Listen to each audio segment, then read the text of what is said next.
Ngayon mga lola, magta-try naman akong magluto ng tinapa. Naano ko na to, na iyan, may babad ko na sa tubig na may asin, tapos na-steam ko na siya. Hindi ko na pinakita kasi haba.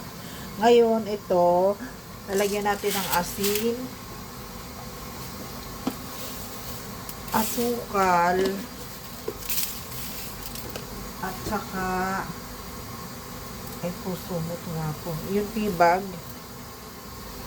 ginamit ko green tea. Wala kami ano. Baka kahit anong green na, kahit anong tea. Pwede. Yan.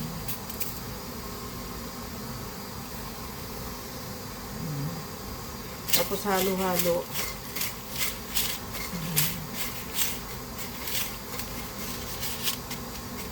Halo-halo siya.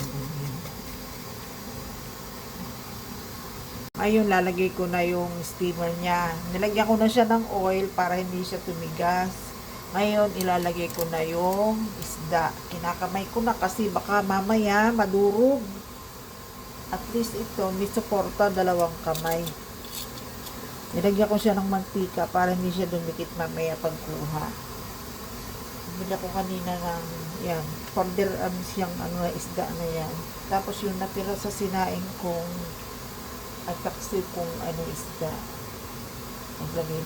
Maglalagay din ako nito para matry natin. First time akong gagawa ng tinapa sa kawali kasi nakikita ko lang sa YouTube. Ito. Ganito na siya. Tapos tatakpan ko na lang siya ng aluminum foil para hindi siya sumingaw ang init. Tapos bubuksan ko na yung kalan. Mamaya pakita ko sa inyo ang outcome ng aking tinapa. Okay, bye!